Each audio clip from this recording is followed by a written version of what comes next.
What's up, everyone? Welcome to this day in Philly Sports History for November 30th, 2024. I'm your host, Jim Montgomery. Welcome to a Saturday edition of the podcast. Last day of November, last day of college football regular season. The Temple Football Owls will finally end this miserable season. Lots of speculation with the team about whether the new president is going to drop the football program. He did release a statement saying he will not. I don't know. I still, as much as I would love to see them have a good college football team, would love to take those resources and put them into the basketball team. But college football is, believe it or not, the moneymaker, even though the football team itself loses money. I don't know. It's a mess. The whole NIL, and I think the whole college football landscape is going to change drastically over the next 5 years. Don't know what it's going to look like, but it's a mess. So the Owls end their season today against, I believe, North Texas. What a rivalry game that is. Anyway, let's do some quick housekeeping notes. Be sure to follow me on social media, Jimbo_Mont at Twitter and TikTok. On Instagram, at PhillyJimbo. Subscribe to the YouTube channel, Jimbo_Mont. Continue to spread the word. Don't forget to donate to our gift and food drive. Kind of wrapping up today the gift card portion of it. I'm going to go Monday and drop off some gift cards to the Maddie Ann Dixon community cupboard. And then starting tomorrow, we will do our reverse advent calendar. If you need the list, I've had a few people reach out to me asking for the list so they can kind of do some shopping and do that. Hit me up and I will gladly give you that list. If you can't donate the actual items, you can still go to the GoFundMe. The link is in the description. Let's make some holiday magic happen for our friends and neighbors. But we've blown out last year's donation numbers out of the water. Let's continue to just set a record and then set the bar high going in for next year. But thank you to everyone who has donated so far. And when it comes to the items, you can always just Amazon them to my house if that's easier. You can Amazon them to the Mag and Dixon community cupboard. Just be sure to let them know that it's part of the This Day in Philly Sports History fundraiser. So starting tomorrow is our reverse advent calendar. Due to the popularity of last year's advent calendar where I did a bunch of random things for Philly sports, bringing it back this year, we're going to do an advent calendar of forgotten teams in Philly. Teams that you either forgot were in Philly at one point or didn't even know that played. It's kind of inspired by a couple weeks ago, we did the Philadelphia Quakers, which was a hockey team in the 1930s for a year. But was able to compile a list of 24 teams that were in Philly or the very close suburbs that, again, you either forgot were here or didn't realize were here. So excited for that. That will kick off tomorrow as well. Be sure to check out my boys over at the Clashing Conferences podcast. Schedule is still screwed up this week with being off of work and everything, so I haven't listened to the full thing yet. But it should be a good one with all the things that happened in the NFC East this past week. And then go do some shopping at phillygoat.com. Be sure to use that promo code Jim Montgomery. They got you covered for all kinds of gifts. They got the coffee, any kind of t-shirt, hoodie you want, the cooler backpacks, and the cooler duffel bag, which are great for the pool and the beach. So go check them out and use the promo code Jim Montgomery to take 10% off of your order. All right, let's start with a recap of yesterday's question of the day. Yesterday, in honor of him scoring 4 goals in a game against Vancouver, I asked you, is John LeClair a Hockey Hall of Famer? 73% of you said yes, he is. Hard to make the argument that he's not. He's kind of one of those, he's borderline, but he's like on the higher end of borderline. You can certainly look at the numbers and make the case. But thank you, as always, for participating in the question of the day. There'll be another one later in the show. And then speaking of the Flyers, good win against the New York Rangers yesterday, 3-1. Travis Konecny had 2 goals. Ivan Fedotov has been outstanding filling in for goal. He's been hot, standing on his head, made 23 saves. The Flyers, don't look now, are currently tied for that final wild card spot. It's way, way, way early in the season still. but they've gotten it together after that rough start. They've been playing with a lot of energy and effort, and they could be turning the corner. And it's been fun watching them. They're back in action tonight out in St. Louis to take on the Blues.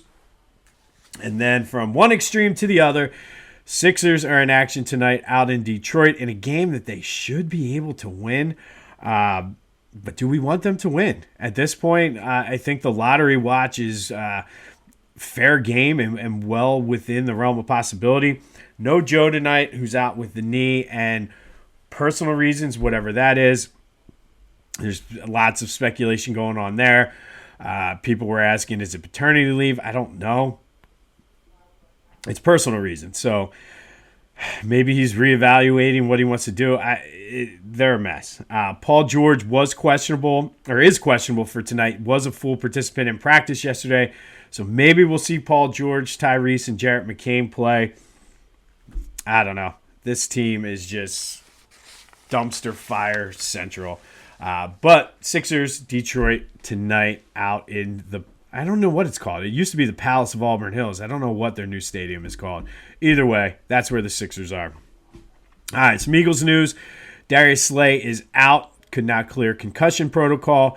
Devonta Smith is officially listed as questionable. He was, again, a limited participant in practice yesterday. Not sure how and where that stands. It'd be a good boost for them if he's in there. But at the same time, you kind of want to make sure that you don't or soft tissue injuries, you don't want to make it worse. Unless they're figuring if he does kind of have to sit out, the way the schedule sets up, it would be a good time. I don't know. But if Devontae's in there, that's a huge boost for the Eagles tomorrow in Baltimore. Not a lot of news, but this was a great video. Apparently, Zach Bond was mic'd up, and they caught him saying something to Nakobe Dean along the lines of, if Nick is aggressive, it means he trusts us. And then Nick came over on the sideline after it was one of the plays in the game against the Rams. And Sirianni came over and said, I decided to go for that because I trust you. And I think that's huge. The players know it, the players see it, and you can make of it what you will. But I got to say, we've been wrong. We were wrong. We were too hard on Sirianni early in the season. The guys love him. They play hard for him. They believe in him. He believes in them. And truthfully, that's what you want for a head coach. I mean, look at what happened in the Bears game. Like, just complete and total, dude got fired. Like I said, that's the kind of guy you want coaching the team. And I was tough on him. I was wrong. I think a lot of people in Philly were overreacted somewhat to Nick Sirianni. And yes, he did need to rein it in when he's yelling at fans. But I think we were wrong about him. All right. All of that being said leads to today's question of the day. If you watched that Kansas City Raiders game, it was not a good game. But it became glaringly obvious that the Chiefs are not a good football team. And I know a lot of people were saying they're a fraudulent 8-0, 9-0, whatever they were. I think they're a fraudulent team. So with all that being said, where do you put the Eagles in the hierarchy of the NFL teams right now? Are they a top 3 team? I think you can make the argument Detroit, Buffalo, the Eagles, Baltimore. I guess to a certain point you could say Kansas City, Minnesota. Those are like the top teams. I think Kansas City is a bunch of frauds, though, this year. I think they're going to get exposed in the playoffs. But are the Eagles a top 3 team right now in the NFL? 267-495-8531. That's the Back to the Future voice and text line. I think you can make a strong case for it. And if they come out and play well tomorrow, win or lose, I think you can certainly make the case that they're a top 3 team. But let me know. Hit me up on the Back to the Future voice and text line, 267-495-8531. Let's have a little bit of fun on a Saturday. Lots of discussion yesterday over stuffing versus filling. Don't care what you say, it's filling. And I think it was because my grandma put it in the turkey and filled the turkey. I don't think now with all the health guidelines and everything, I don't think you can get away with stuffing your turkey with filling anymore due to salmonella. But old school, they would put it right there in the turkey. But let's have some fun. Are the Eagles a top 3 team in the NFL right now? I say, I mean, if they're not top three, they're certainly 4 or 5. So I think tomorrow will go a long way in determining where they stack up in the hierarchy of the NFL. All right, today we're going to hop in the way, way back machine and go all the way back to 1901. And on this day in 1901, Army played Navy down at Franklin Field. Army won 11-5, but that wasn't the story. The game was not the story. This was a big one because it was the first time that a sitting president had attended the game. The rivalry started in 1890. Teddy Roosevelt became the first sitting president to attend the Army-Navy game. He started the tradition of switching sides and made sure, I believe he started off on the Army side first. Halftime went over to the Navy side. The Secretary of Defense did the opposite, and they do that so there's always a military leader on each sideline during the game.